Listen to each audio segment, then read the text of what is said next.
প্রিয় দর্শক, এরই মধ্যে আমার ব্যাপারে একটা ধারণা অনেকের মধ্যে তৈরি হয়েছে যে আমি নাকি সবার কেবল সমালোচনাই করি, আমি নাকি কারোর মধ্যে কোনো ভালো দেখি না। আসলে বিষয়টা এরকম নয়। আমি সমালোচনা অবশ্যই করি, বেশিই করি। আমি যার মধ্যে ভুল দেখি সেটা হয়তো ভুল না, হয়তো সেটাই শুদ্ধ, কিন্তু আমার কাছে ভুল মনে হয় আমি তার সমালোচনা করি এবং সেই সমালোচনার আমি একটা জবাব আশা করি, অথবা আমি ধারণা করি যদি কারো ভুল হয়ে থাকে আমার সমালোচনা শুনে তিনি ঠিক হয়ে যাবেন। এরকম তো হতেই পারে, কিন্তু যিনি আজকে ভুল করেন উনি যে আগামীকালকে শুদ্ধ করবেন না তা তো নয়। আমার সঙ্গে তো কারো কোনো স্থায়ী শত্রুতা নেই। যদি আওয়ামী লীগ ভুল করে আওয়ামী লীগের সমালোচনা করি, যদি আমার কাছে ভুল মনে হয়। যদি বিএনপির কোনো কাজকে আমার ভালো মনে না হয় আমি তার সমালোচনা করি। আবার যদি জামাতে ইসলামের কোনো কাজকে ভালো মনে হয় আমি তার প্রশংসাও করি। তেমনি যারা সরকারে থাকেন তাদের উপর আমাদের প্রত্যাশাটা থাকে সবচেয়ে বেশি, কারণ তারা দেশটা চালাবেন বলে অঙ্গীকার করেছেন, তারা মানুষকে স্বস্তি দেবেন বলে অঙ্গীকার করেছেন। কাজেই তাদের মধ্যে যখন আমরা অঙ্গীকার ভঙ্গের প্রবণতা দেখি, অথবা তাদের মধ্যে যখন এক ধরনের নিস্পৃহ ভাব দেখি, তখন সমালোচনা করি। আবার সরকারের একটা ভুল করেছে বলে সরকার ভালো কিছু করবে না তাও তো নয়, ভালো কিছুও করে, প্রশংসা করি। আজ আমি প্রশংসা করতে বসেছি। কার প্রশংসা? এই সরকারের উপদেষ্টা মণ্ডলীর, যে ব্যক্তিটির বিষয়ে আমি সবচেয়ে বেশি সমালোচনা করেছি বলে আমাকে কেউ কেউ বলেছেন, তার প্রশংসা করতে বসেছি। সে কে? তিনি হলেন আমাদের একজন উপদেষ্টা, তরুণ উপদেষ্টা, বাট গুরুত্বপূর্ণ, মাহফুজ আলম। আমি আজকে তার প্রশংসা করতে বসেছি। কী প্রশংসা সেটা বলি। উনি আজকে একটা ফেসবুকে স্ট্যাটাস দিয়েছেন। সেই স্ট্যাটাসের আমার একটা শিরোনাম আছে, জনগণ ও মধ্যবর্তী অবস্থানের সপক্ষে। এই স্ট্যাটাসটা দিয়েছেন, এখানে উনি অনেকগুলি কথা বলেছেন যে উনি যে আসলে মাস্টার মাইন্ড না, এবং মাস্টার মাইন্ড যে বলা কাউকে ঠিক না এটা বলেছেন, অথবা তৌহিদি জনতা বলাতে কে কে রাগ করেছেন সে সম্পর্কে বলে। এটা আমি একটু পড়ব। পড়ার আগে আমি একটু বলে নিই আপনাদেরকে যে এই স্ট্যাটাসটা আসলে পূর্ববর্তী দুটো স্ট্যাটাসের আমার বিবেচনায় ধারাবাহিকতা। এর আগে উনি দুটো স্ট্যাটাস দিয়েছিলেন, সেই দুটোর একটা ছিল 10 তারিখে আর একটা ছিল 11 তারিখে। 10 তারিখের স্ট্যাটাসটা বেসিক্যালি হয়েছিল, আপনাদের মনে আছে বইমেলায় একটা ঝামেলা হয়েছিল একটা বইকে কেন্দ্র করে, একটা স্টলকে বন্ধ করে দেওয়া হয়েছিল। তৌহিদি জনতা নামধারী কিছু লোক যে সেই স্টলটাকে বন্ধ করে দিয়েছিল, সেখানে তসলিমা নাসরিনের বই বিক্রি হচ্ছিল বলে। এই প্রেক্ষিতে কিনা আমি জানি না, এই ঘটনার পরপরই মাহফুজ আলম সাহেব একটা স্ট্যাটাস দিয়েছিলেন 10 তারিখে, এবং ওটা পড়ে আমি আসলে একটু বিস্মিত হয়েছিলাম। আমার কাছে খুব ভালো লেগেছিল। আমি আসলে ভাবতেই পাইনি উনি এরকম স্ট্যাটাস দেবেন। উনি লিখেছিলেন, আমি আপনাদেরকে পড়ে শোনাই, এই স্ট্যাটাসটা আমি পুরোটাই পড়বো আপনাদের কাছে।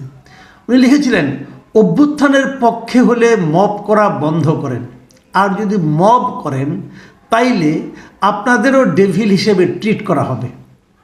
আজকের ঘটনার পর আর কোনো অনুরোধ করা হবে না, আপনাদের কাজ না আইন নিজের হাতে তুলে নেয়া। একদম স্পষ্ট কথা কিন্তু, যে আপনি যদি অভ্যুত্থানের পক্ষের লোক হন তাহলে এই মব এটা করতে যাবেন না, এটা করতে বন্ধ করতে বলছেন উনি। তারপর উনি আর কি লিখেছেন, কথিত আন্দোলন আর মবের মহড়া আমরা এখন থেকে শক্ত হাতে মোকাবেলা করব। রাষ্ট্রকে অকার্যকর এবং ব্যর্থ প্রমাণের চেষ্টা করা হলে এক বিন্দু ছাড় দেওয়া হবে না। এই লিখেছেন। আরও দুটো প্যারা আছে, ওটা না পড়লে চলবে, এখানে মূল বক্তব্যটা রয়ে গেছে। এই স্ট্যাটাসটা যারা এই মবের পক্ষের লোক, এরকম অনেকেই কিন্তু ভালোভাবে নেননি, এবং ভালোভাবে যে নেননি এই স্ট্যাটাসের নিচে যে কমেন্টগুলো আছে সেই কমেন্টগুলো পড়লে আপনারা বুঝতে পারবেন। আমি ওখান থেকে দুটো কমেন্ট আপনাদেরকে পড়ে শোনাচ্ছি।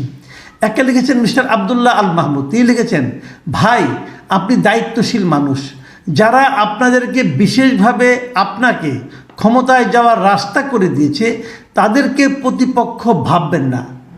দায় ও দরদের সাথে চিন্তা করে দেখেন এইখানে সত্যিকার অর্থে উস্কানিদাতা কারা আর কারা শান্তি রক্ষার চেষ্টা করতেছে। তার মানে ওই আবদুল্লাহ আল মাহমুদ সাহেব বলতে চাচ্ছেন যে যারা এই মবটা করেছে তারাই নাকি ওনাকে, মাহফুজ আলম সাহেবকে ক্ষমতায় যাওয়ার রাস্তা করে দিয়েছে, এই হলো ওনার দাবি। কাজেই এটা নিয়ে নাকি কে উস্কানি দিয়েছে তাকে নিয়ে চিন্তা করতে হবে। তো উস্কানি তো যে কেউ দিতেই পারে, উস্কানি দিলেই আপনি উস্কিত হবেন কেন? আপনি উত্তেজিত হবেন কেন? এটা তো উত্তেজিত না হওয়াটা তো আপনার দায়িত্ব।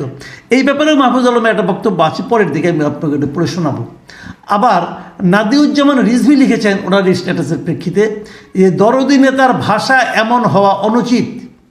আপনি ইনভেস্টিগেশন শেষে মন্তব্য করেন, আগেই মব বলে খারিজ করেন না এবং শব্দ চয়নে সংযত হইয়েন। আপনি জনতার প্রতিনিধি, খাদেম, মনিব নন। দেখেন ভাষা কিন্তু পাল্টে যাচ্ছে। মানে মাহফুজ আলম সাহেব যে কথাটা বলেছেন এর মধ্যে ভুল কী পেয়েছেন আপনারা আমি জানি না, আমি কিছু পাইনি। আমার কাছে খুবই দায়িত্বশীল একটা স্ট্যাটাস মনে হয়েছে, কিন্তু এটা এই ভদ্রলোকদের পছন্দ হয়নি। তারা ক্ষিপ্ত হয়ে গেছেন এবং তারা এটা নিয়ে নানা ধরনের কথা বলছেন। আচ্ছা, ঠিক তার পরের দিন 11 তারিখে 11 ফেব্রুয়ারি মাহফুজ আলম সাহেব আরেকটা স্ট্যাটাস দিয়েছেন। সেখানে উনি কী লিখেছেন? তৌহিদি জনতা নামে আপনারা যারা নিজেদের পরিচয় দেন তাদের আমি হুমকি দিইনি, সতর্ক করেছি। কেন করেছি?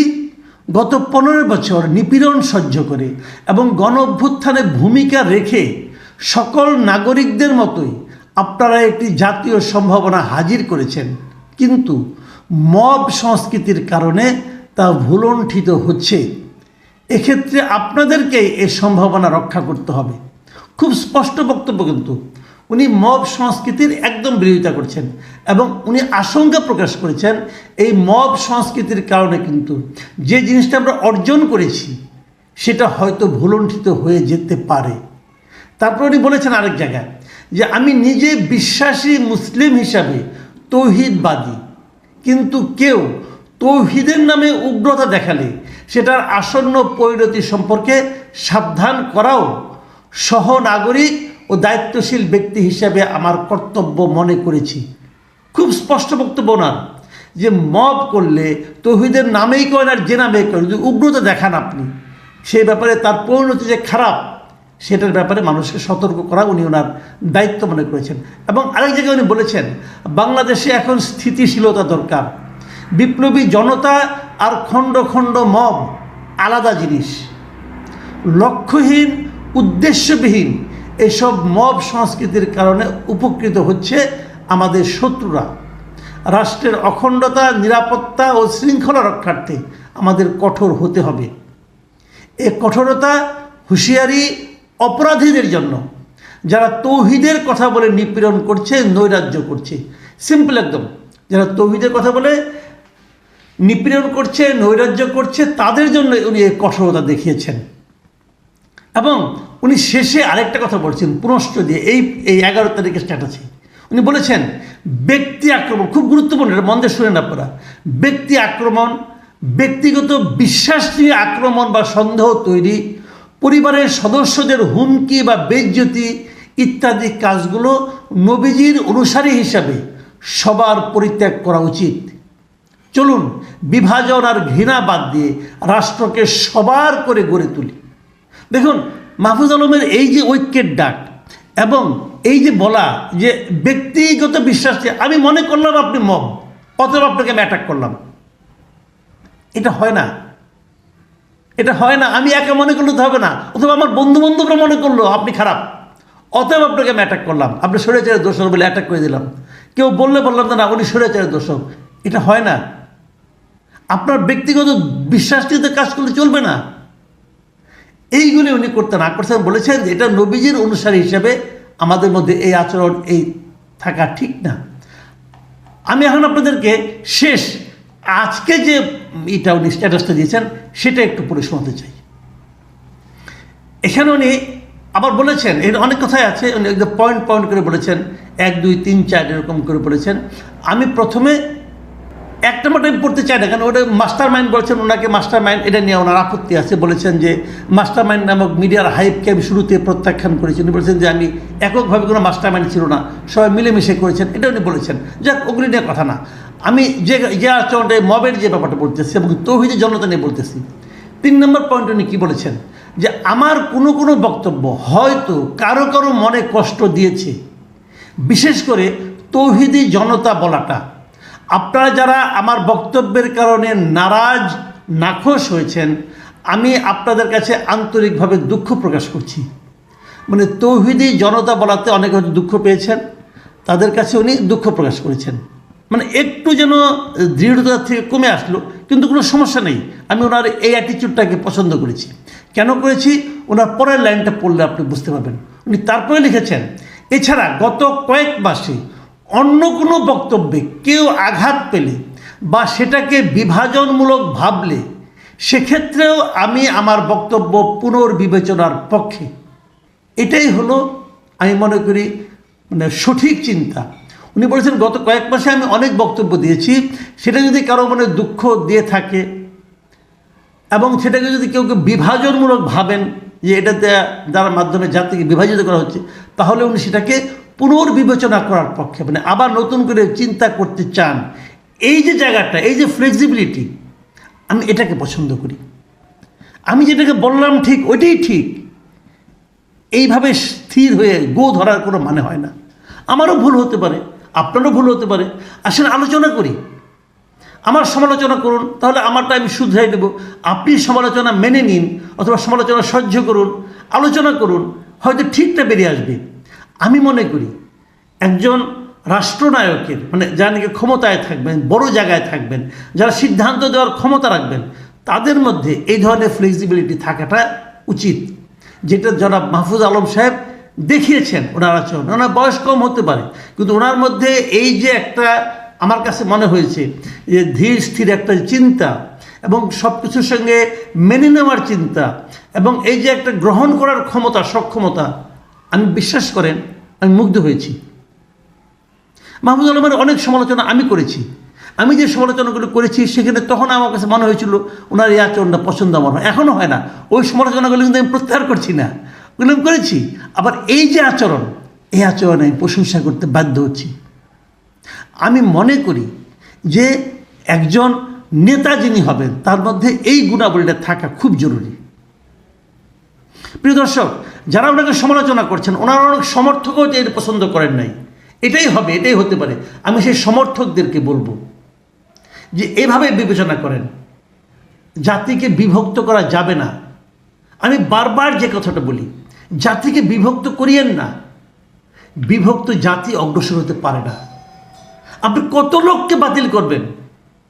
পারবেন না।